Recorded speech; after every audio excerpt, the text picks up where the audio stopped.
Welcome to the Harbor.Church podcast. I'm here on, first of all, St. Patrick's Day. Top of the morning to you. Huge day. That was tough. Was that not good? You did. I believe that was your best. That was my best. Yep. Yeah. Yep. Oh, We'll no. Yeah. More importantly, joined by Pastor Josh and Kaleigh Adams, Heyo. the dream team, What's up? founders of Harbor.Church. Yeah. That's the rumor. This is already getting off to a really good start. Yeah, this is going to get unhinged Yeah, quick. I think I was going to say, we are not the most mature people, but no one's ever accused us of that. You know? But we are here, we are. We're in it. and we're chatting, and we've got microphones, so we're in it. All right. Yeah. All right, so we're here. We're in the Spilt Milk series, as at least one of you knows for sure, and Kaleigh's probably vaguely aware of I heard of it at the best. once. Have you liked the messages so far, Kaleigh? They've been so good. I've been paying such good attention to all of them. Why don't you give us a recap of the first 2 weeks? I mean, I co-wrote like half of them. So that's To just lay it out from the That's beginning. not true, just for anybody listening. My goal on this podcast today is to get you two in an actual fight. I'd like to see real conflict and real conflict resolution in live action. We'll see what I can do, but I believe in you. You don't have it's to good go to very have far. goals, Well, I've yeah. been told, and that's one of mine. So we'll see what happens. This is a real irons sharpens irons kind of Yeah, sure. Yeah. relationship. Yeah. I think so. All right, what do you got for us? Throw something at us then. All right, so yeah, we were in week 2 of Spilt Milk, which Kaleigh couldn't possibly give us a summary of, but I will. Okay. We were talking about the cover-up, how our tendency is when we mess up, which we inevitably will, to try to hide it, right? We want to hide it from people. We want to hide it from God. Despite the fact that we're all quite aware that we're imperfect and we screw up all the time, there's still this just natural tendency in us to pretend like we've got it all together. And I think perhaps that is extra relevant in a marriage. We've never done that, but Never once? No. Yep.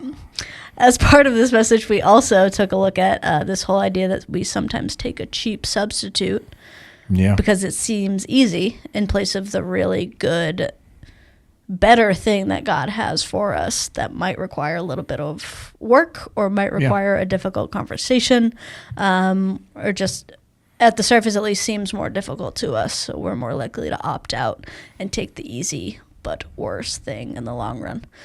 So to kick things off, in a marriage setting, where have you guys seen this kind of temptation to take a cheap substitute over the hard work that gives you the longer term, better, maybe even holier thing from God?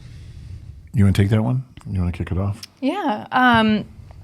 I think especially when it comes to conflict, which is inevitable in a relationship, I think there's sometimes when you've been together a long time and you're busy, you can settle for a ceasefire instead of really pursuing peace, pursuing actual peace, pursuing an actual conflict resolution requires an awkward conversation a lot of times. It requires admitting that you're wrong. It requires being, willing to listen. And I think a lot of times it feels easier to just be like, you know what, how about we both agree to just stop yelling about it and not talk about it anymore and go our separate ways. And the problem with that is if you do that enough, you end up just living parallel instead of actually living, life together. That doesn't result in 2 allies. That's 2 enemies that are in a ceasefire. Is completely different from 2 allies working together. And I think that's what you see in a lot of marriages. And ultimately, I think that's where the marriages turn into what we're seeing in our country now and have for the last couple decades. Marriages are business arrangements. Let's get these kids to college. Let's get them out of high school. Let's get these kids, through school. That's kind of like their goal. Like if we can stay married long enough to get these kids out, then we did a good job. And that's why you see the second phase that is the most popular for divorces, other than early marriages, is when the last kid is graduating. That empty nest, and they don't know how to be friends. They don't know how to be together because they just kept taking cheap substitutes the whole time. So they didn't really build anything between the 2 of them. There's no romance. There's no passion. There's not even a friendship in a lot of cases. Because if you take enough cheap substitutes, what you're left with in the end is nothing close to what you had gotten married with or what you wanted when you got married. Yeah, that's interesting, and that's sad. Like I I've seen, like, my parents were freaking psyched when me and my brother were out, because they are best friends, like, and they just have been, and they haven't been perfect, but like it was always built on a foundation of the two of them just genuinely enjoyed each other's presence, which comes from, I think, like you said, not ignoring problems, but being willing to do the hard work. What does that look like, to get a little bit more into the nitty gritty for you two, like when you first got married versus now? How have your conflicts, arguments, disagreements, whatever you want to call them, how has the way that you've dealt with them changed over time? I heard a saying, it said, in your lifetime, you're going to have 5 marriages. And your hope should be to have them with the same person. And at first I didn't understand what they meant.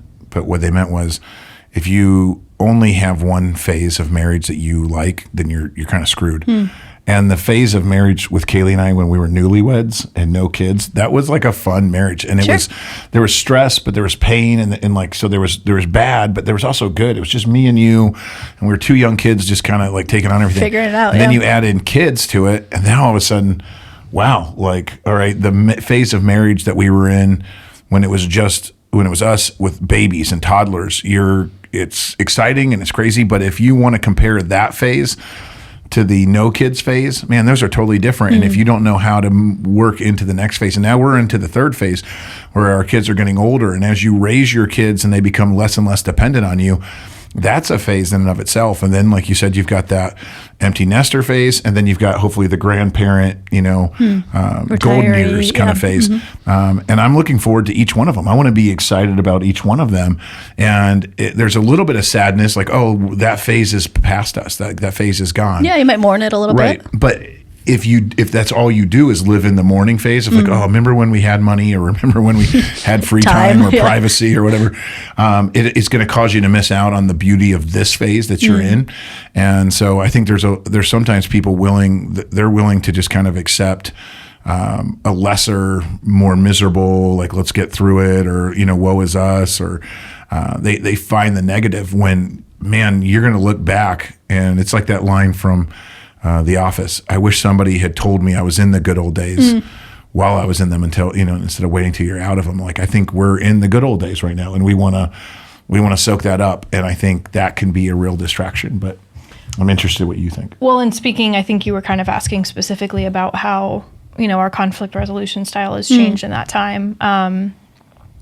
I would say that, early on, and I think this is true for a lot of people, there's a lot of emotional immaturity. And I think that a lot of our conflict centered around this belief that, we were totally right. Or, I know for me, it was, okay, I'm right, and I need to teach him to be right better. The way that I need to teach him that he's wrong. I need to show him that I'm correct. And so every fight is just kind of this, like, it's just this friction, and there's not really a lot of progress because there's no ability to admit that maybe your perspective isn't the only valid perspective. And I look back and I realize that I spent a lot of time not actually trying to fix the problem or to understand the way that he felt, but I spent a lot of time trying to invalidate the way that he felt, trying to show him why the way that he felt was wrong or stupid, or, why he shouldn't feel that way. And I think now we do a much better job of saying, okay, you feel that way, or that is what you experienced. Maybe I missed something, or maybe you see life through a different lens than me. Help me understand that so that we can tackle this problem together. Yeah, it became a fun might be not a great word. Sometimes it was like, it became like, it lessened the pain anyways. Sure. Whatever you want to call that, exciting or a mystery, but at least it was something for us to work on together. Why are you perceiving this way and I'm perceiving it over here?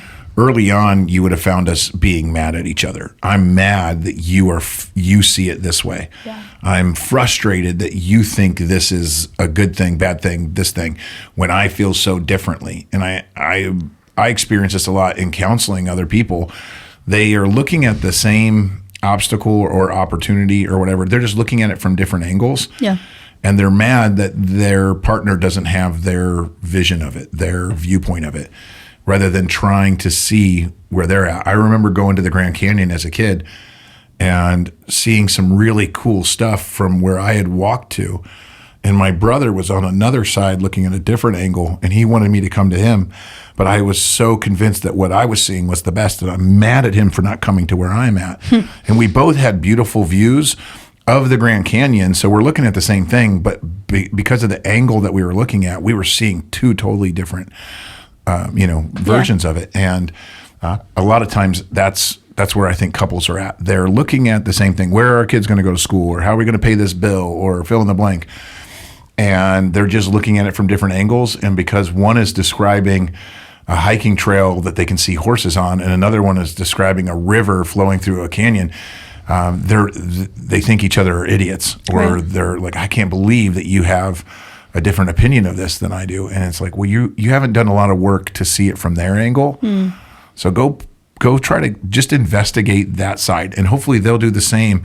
And now you both will have two different views, which, by the way, will help you solve a lot of problems better, knowing other angles to look at it. Yeah, that's good. And even as you say it, I think that applies to and that's not just marriage. Coworkers, like I'm thinking of the people I work with, like, man, if I put in more effort to... I mean, you've got a pain in the butt, brother.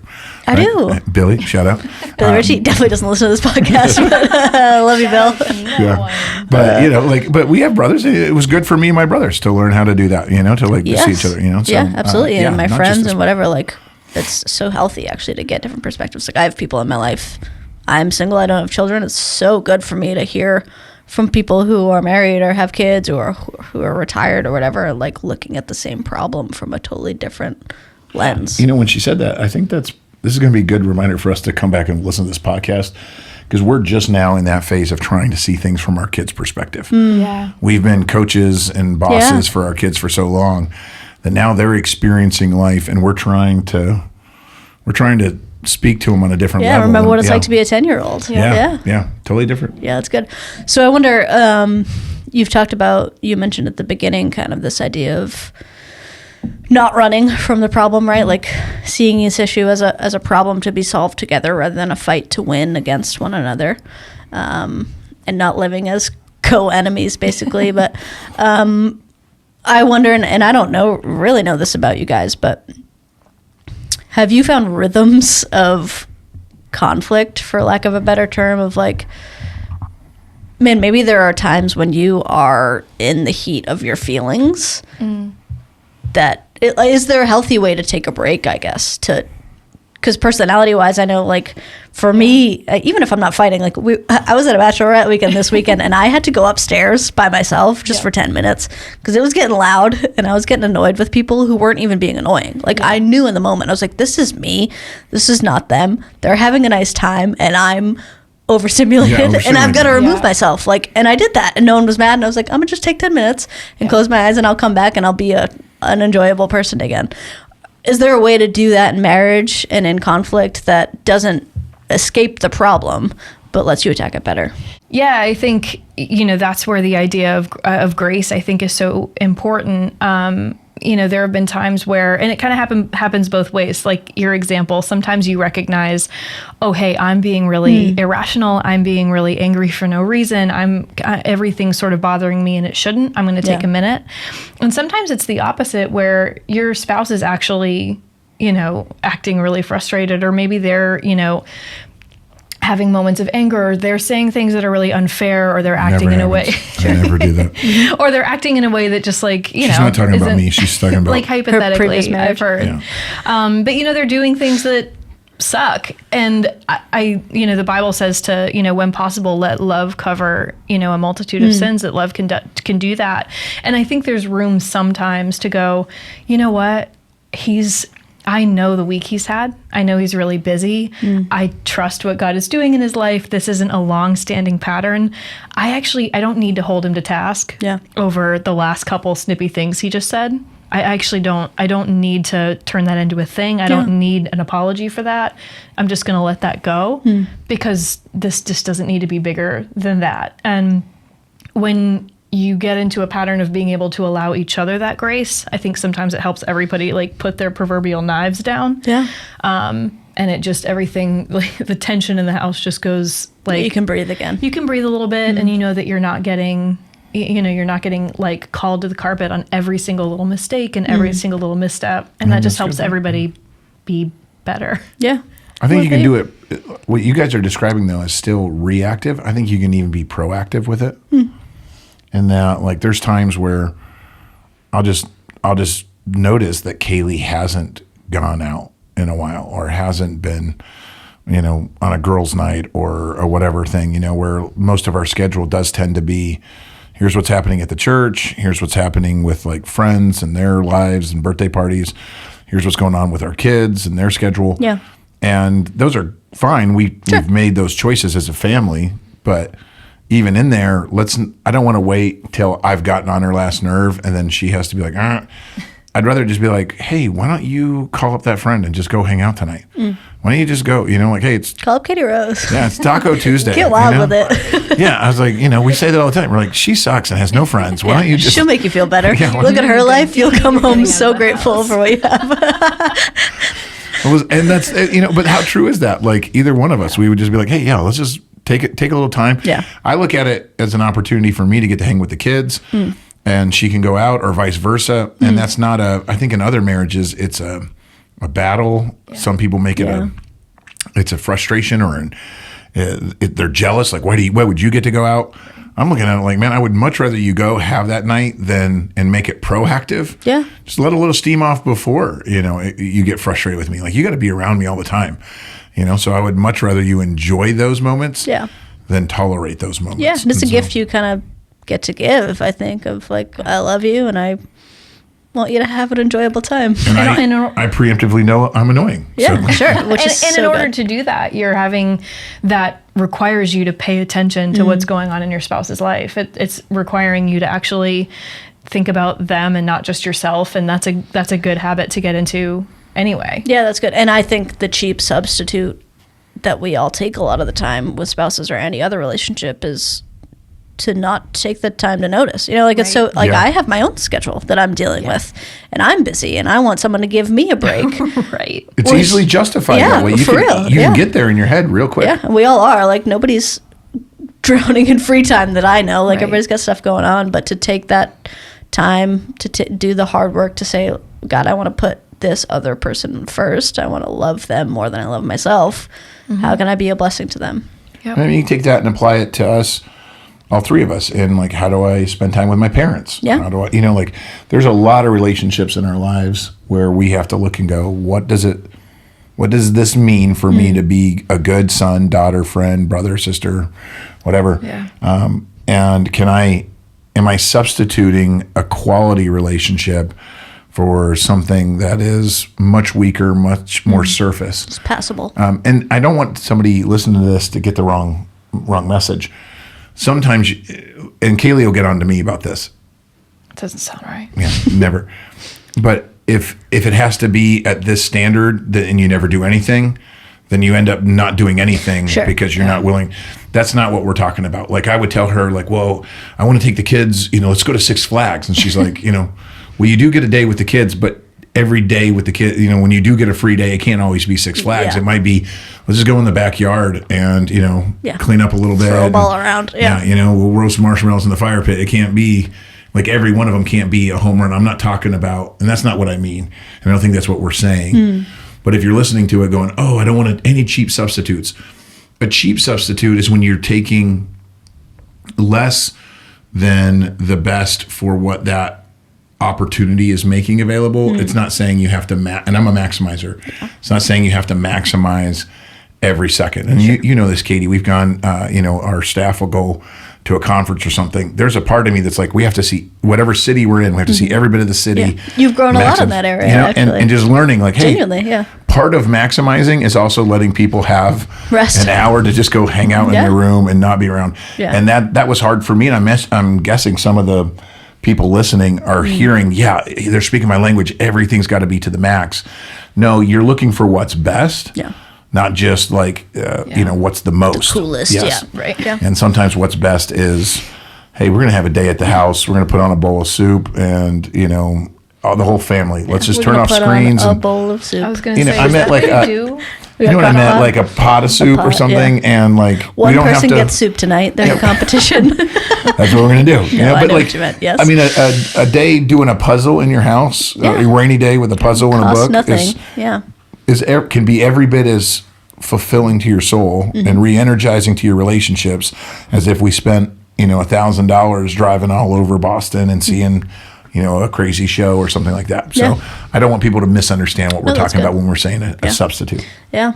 On the topic of cover-ups that we talked about this weekend, as I was listening to you preach this weekend, I was kind of thinking about, you guys have been married for how long now? 86 years? 400 years. 16? Going on 16? 14. 15. We're going on 15 years. Going on 15. We're doing our best. We've been together for like 20. A long time, yes. So 15-ish years. Nope, I'm 35. We have not been together for 20 years. I really need the record to reflect that. All right. Yep. Whatever. Let the record show. Let the record show. Somewhere between 14 and 15 years for sure. But Can we in that just start span of this time, segment Just cut it all. no, Chris has a life to live. In that span of time, most certainly you guys have hurt each other accidentally and probably at times a little bit on purpose, if we're being honest in a relationship. Maybe. From time to time. Yeah, that wasn't a question. That was a statement because surely it's happened. But I wonder on the cover-up side of things, like, I know, not even in a marriage, just in friendships and stuff, like, I have a hard time getting over hurting somebody else. And I want to cover that up, and I want to protect myself from even thinking that I did anything wrong to anyone else ever in the whole world, because I'm perfect and good and a sweet little baby angel, obviously. What have you guys learned about, like, how to deal with hurting one another and coming back from that between you and God and then between each other? That's a good question. The first thing I would say is that if you, and I think it's a pretty common impulse to feel like you can't be the villain in any of your stories, but that impulse to always reframe it so that you're never the bad guy actually will, like, over time turn you into a monster. Yeah. That can produce some really ugly results in your life, because it causes you to, like, rewrite reality, and you end up coming from a good place of, like, oh, I just don't want to think of myself as a bad person. But what you start doing is you have to make everybody else the bad person. I think that's where you get the classic gaslighting in a lot of families. Like, oh no, I didn't say that. You said that, or you thought that, and, I would and you never start say spinning. that. Yeah, Right. And you're trying to make people feel crazy or bad. And I think a lot of people that do that don't truly realize how much they're doing it. It's just a muscle they flex so much now that it's their go-to.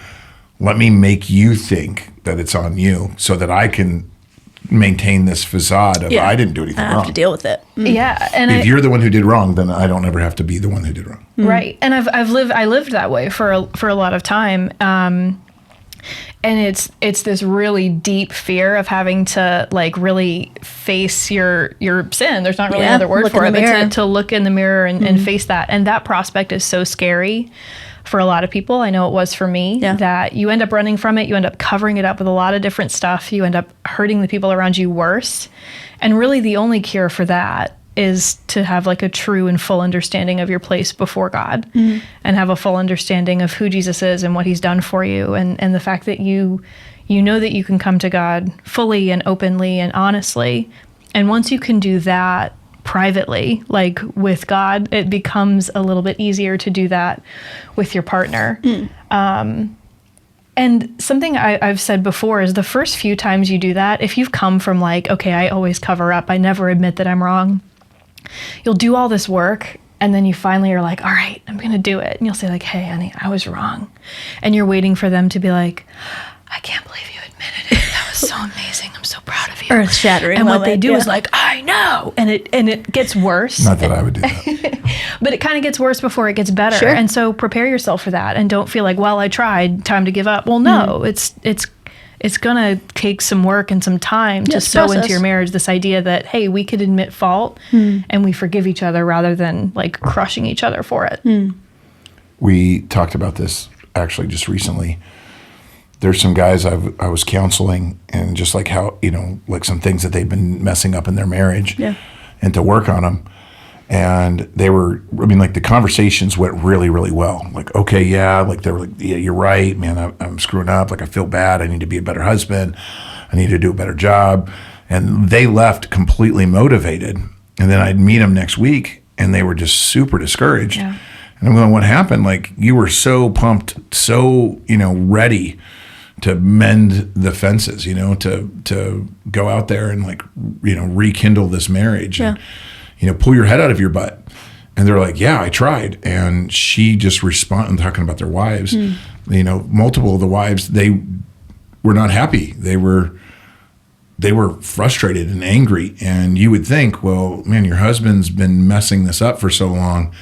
He's finally ready to admit it and to change.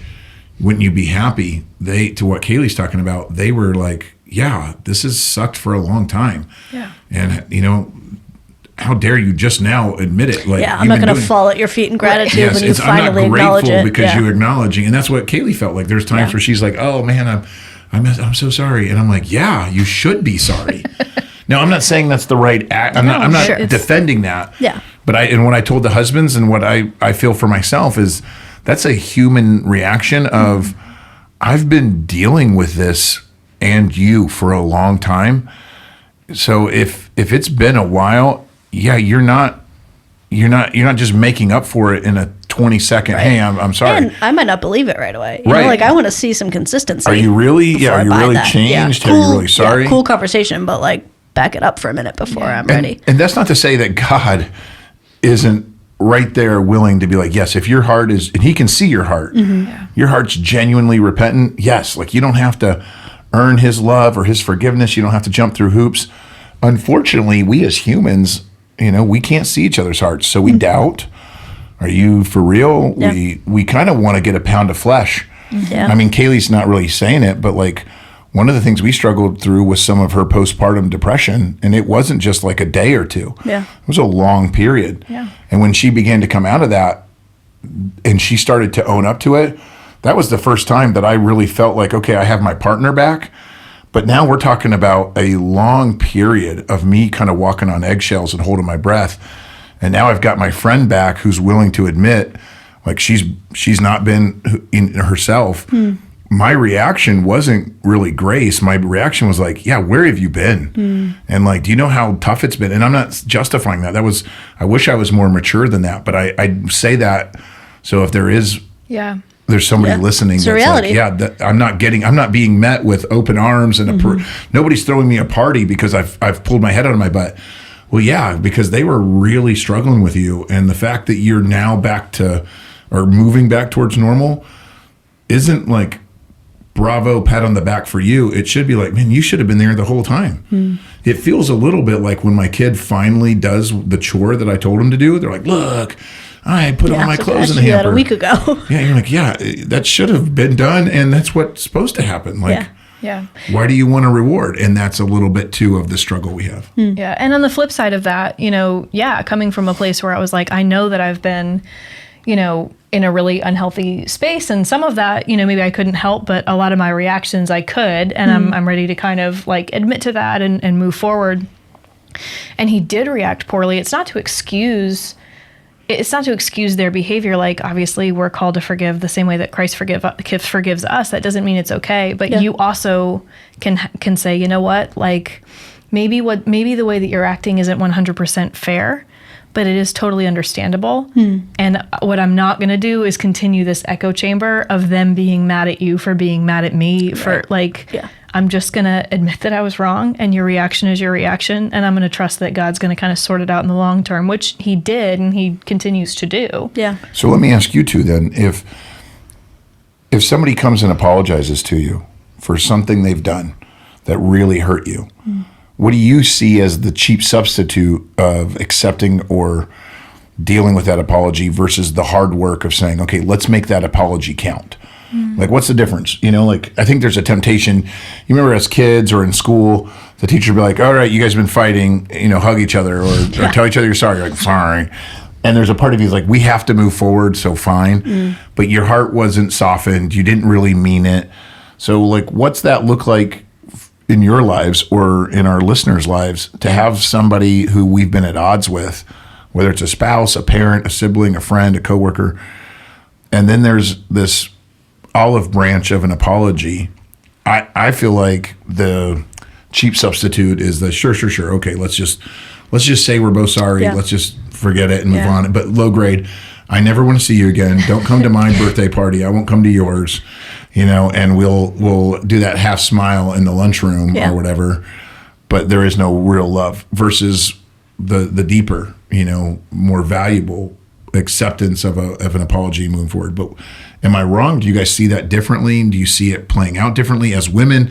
Obviously, I have a bias. Like the joke is that men are too simple. Like we're just like, sure, sorry, all good, cool. bye. Nope, Yeah. yep, here we go. Yeah. Yeah, I think for me, I definitely agree with the cheap substitute. Like, it's super easy for me to accept an apology and then keep you at a distance forever. Like, yeah, no problem. I totally forgive you. I will also never trust you again. And like, that's not real forgiveness, right? But I think that happens probably more than people. Yeah, and I've done it. I might be doing it right now. I'm not sure, but like, it's like that's the temptation. I told you she was giving me the cold shoulder. I told you. I think for me, in my life, the harder but better thing is if I'm mature enough to do it in the moment, great. If not, maybe even it's a few days after or whatever that I receive that apology from the other person, assuming I am the one on the receiving end in this scenario, to tell them that, like, to be radically honest about the fact that, like, hey, I hear what you're saying. Because of the way that you've been acting for however long this stint has been, or because of my hurt or whatever, I'm having a hard time believing this, and we're going to have to talk about this more.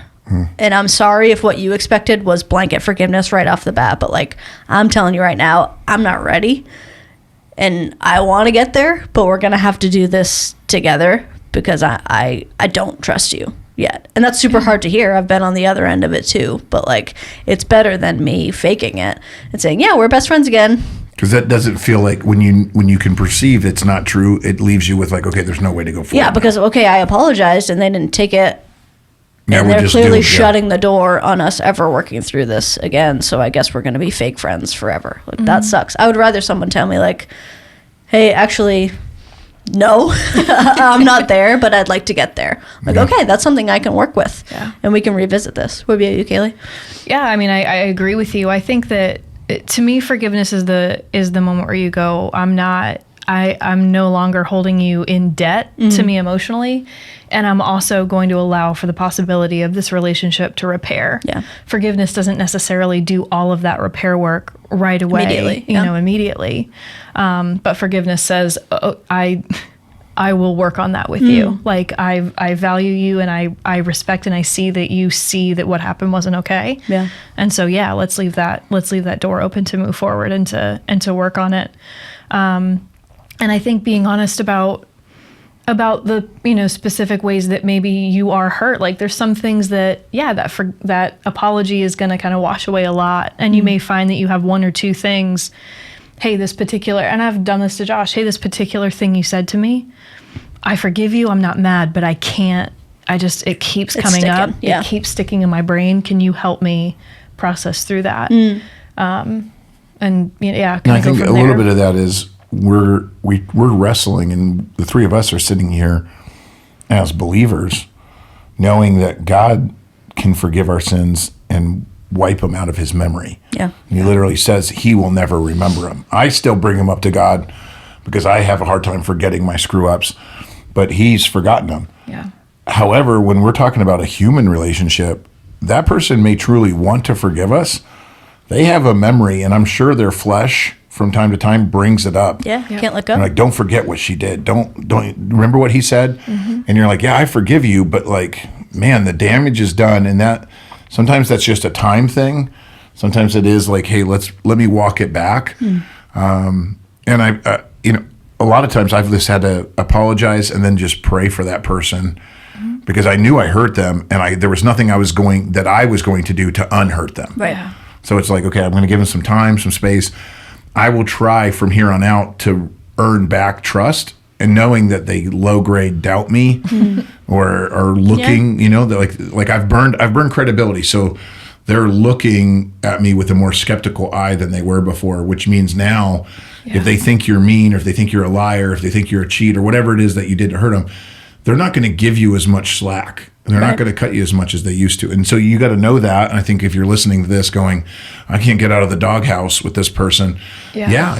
Maybe your mom, your mom's not trusting you because you've lied so many times.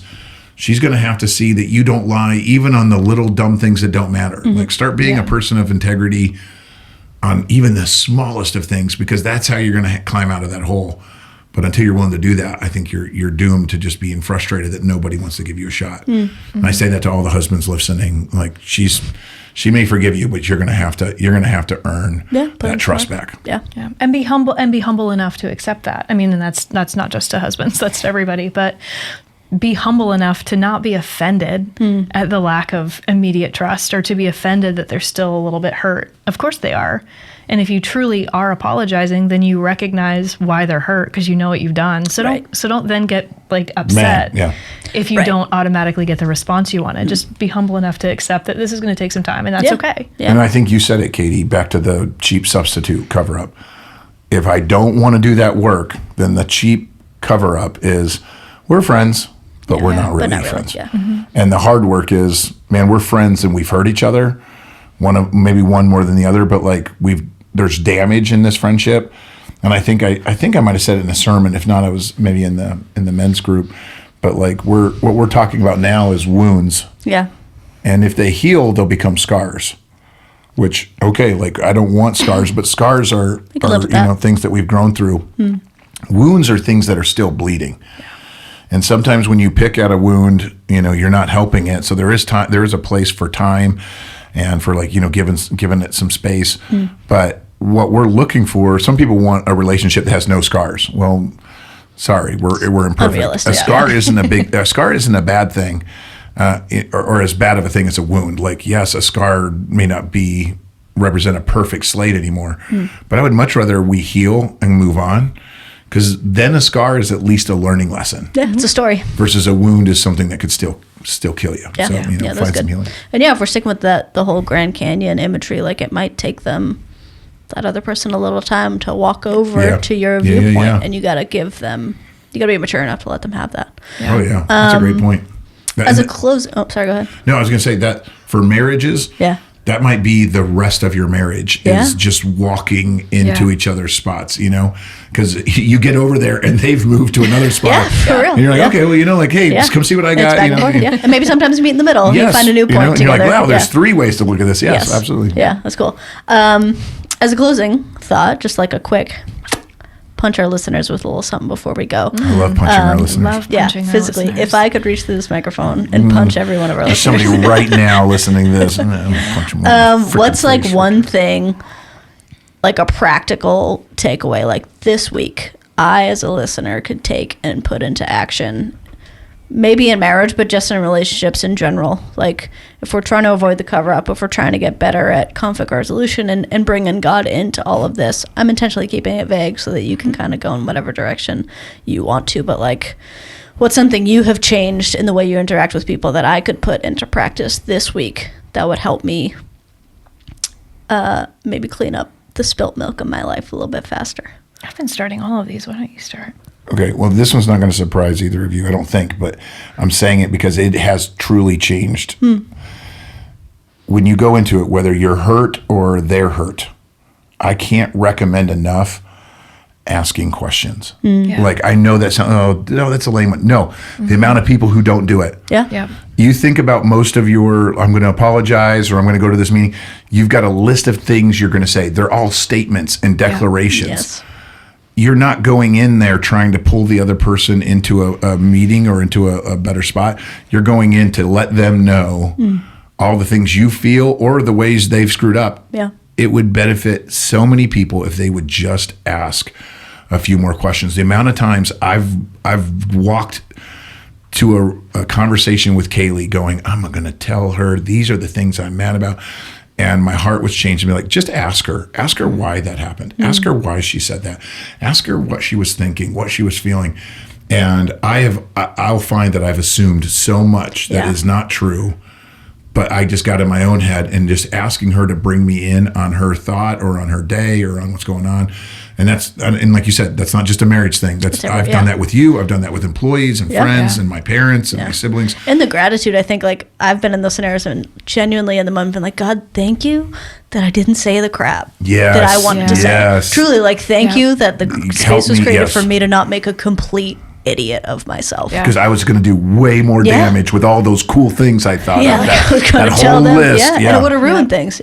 Mine's kind of on a similar vein, but I would challenge anyone who's listening and wants to improve their relationships, like, really get serious with yourself and hold yourself to task on taking all of your thoughts captive and not allowing yourself to kind of do that pre-fight rehearsal routine.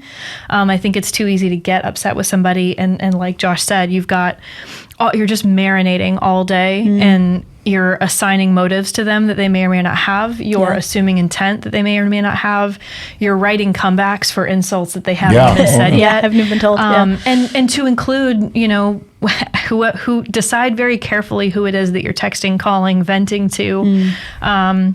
Because unfortunately, like, if your real goal is resolution, if you've spent the last 48 hours leading up to that fight rehearsing for an absolute bloodbath, then why are you surprised when that's what you get? And then if you've really run your mouth, you've got all of this damage to now clean up with 4 or 5 different people that you've now spoken poorly about this person. Now you've got multiple people hating that person, and they shouldn't. Right.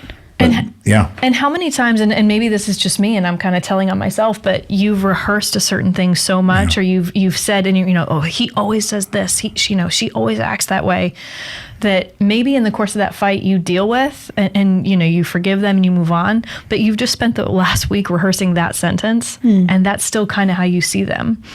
And you've taught yourself to see them a certain way that actually makes it harder for you to forgive them, move on, and really listen. So just getting really honest with yourself and holding yourself accountable for the way that you speak when you're speaking to yourself about somebody else, and the way you speak up to other people. It becomes a self-fulfilling prophecy. If I say Katie Rose is always picking on me, she's always fine, she's always putting me down. Well, now, which is true. But if it wasn't true, even then, I would see everything you do through that lens. So you would be innocently asking me a question or saying something, and I'm like, there it is again. Because I've rehearsed in my mind, that's who you are. And I think we do that with our friends, our spouses, our kids, our parents, our neighbors, whatever. We have told ourselves that's who they are. And now anything they do feeds that narrative, even if it's not necessarily true, or in anybody else was to look at it, they wouldn't see that, but we will, because we've told ourselves that's who that person is. That's good. And I think that goes back to even the prayer series of, like, not like, God, give me eyes to see not just this situation, but this person, the way that you see them, because you know their hearts, you have compassion for them, like you are on every side of the canyon, like you can see all of it. So like, help me to have eyes to love this person the way that you would before I burn some bridges that I don't want to burn. So what's your punch if you're going to punch them in the face? If we have to, we punched them. You punched them. How do you punch them? I think kind of along the lines of taking thoughts captive. I've been super convicted, and it's changed the way my relationship works to be just like, have absolutely no patience for gossip for myself, and like really getting very strict about my definition of gossip to the point that like, I'm so uncomfortable now, I think in a positive way, talking about anyone that isn't in the room.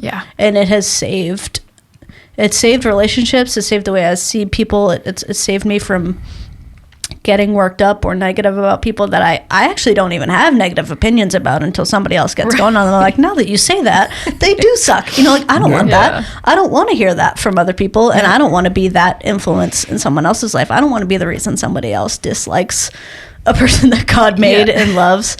And truly, like, I've had to get really diligent about it in my own life, and the freedom that has come from it, where like, I don't have to be afraid about anybody coming up to me about any kind of conversation, because I know I haven't said a bad thing about you to anyone else ever. I can say that. There's so much freedom when you don't run your mouth. Oh my gosh, what a gift. And it's like, text you want. But I'll miss out on like this venting session. Like, I don't miss it for a second, which is not saying perfect by any means, but like when I've really gotten serious with God about that, like, man, it's so nice to be able to talk to anyone in my life and know, like, I don't have to be nervous about this. Yeah. That's what most gossips have is FOMO. They're so afraid they're going to miss out. But if you don't gossip, to have the freedom of going, it doesn't matter who walks up to me. Yeah. They can be like, hey, I need to ask you something. You don't have to go, what did I say? And who did I say it to? And what, you can just sit there and be like, sure, what's up? That was great. Yeah. And to be able to, like, to know, because sometimes there's other people in your life too that are trying to go in that direction, and to shut it down. And that sucks in the moment. But I also know that that in another room, I'm doing the same thing on your behalf, because I love you more than I love venting about you. And like, if someone else has crap to say, I'm like, hey, this makes me uncomfy. Love you so much. Go talk to her about that or anybody else, but it ain't going to be me. And that means everyone in my life, in my circle, can trust me to a whole different level. And I'm certain that's true even more of a marriage. Oh, absolutely. For you to know that your spouse isn't out there talking crap with their friends. Oh, and Kaleigh and I were talking about this, and it's probably a good setup for another podcast. But like, if you are actively voicing complaints against your spouse, you are sending signals that you might be open to an affair. Oof. And I don't think people think about that. Like, if you're out there and you're, if you go to the gym, if you go to work, if you're hanging out with, with friends and you're like, oh, he's such a loser. I can't believe she's so dumb, whatever. Even if you're picking fun, and we do that, like Kaleigh and I pick on each other all the time. Sure. And then we had to stop and go, oh, you know what? Like that, like I want to protect our relationship and your reputation. And although we're fun and we will go at each other, I don't want to send a signal to somebody else that my partner is available or that I'm emotionally available because there's a riff here. Right. Like, I don't even think people realize they're tearing each other down. So, I mean, in that vein, and then also the whole idea that if you had a problem and you're not a gossip, then you're going to be the kind of person who deals with the problem head on. If I'm not going to complain to other people about you, then I'm going to come to you when I've got an issue. And that is so freeing. Because, and I've wrestled through this, do I need to talk to this person or let it go? And if you will only talk to the person who is bothering you, it limits your options. It limits your options. And then you really quickly go, do I need to worry about this or do I need to get over this? Is this worth me and them having a sit down conversation, or is this not, let it go? And I apply, Andy Stanley said this. He said, if you've had two in your head conversations with that person without that person being there, like if that's happened twice, then go talk to them. Like, it kept coming back where I had a full-on discussion with you and what I would say when I thought you would say, and I couldn't let it go, and it happened again. Okay, that's my signal. It's in my heart. I need to go do it. That's good. But I had somebody come up to me in church and they were like, I know you're mad at me and I know that I've upset you. And honestly, Katie, I don't know. I didn't know who they were. I really didn't. I didn't know them. But they were so convinced, and I was able to be honest and go, listen, I promise you, if I have a level of problem like that with you, I will come to you and sit down and we will talk about it. If I'm that upset that you think that this is bothering me like that, I promise you I will come to you, because I'm not going to let myself be that upset. And that is so freeing. You to be able to honestly say that, it's so nice. And then I don't have to keep a record, because I'm not smart enough to remember. And I don't have to remember if I said something to one person, not the other. You just be like, hey, so good. And it's freeing. It's freeing. It is. And I think more people could really benefit from that level of conflict resolution.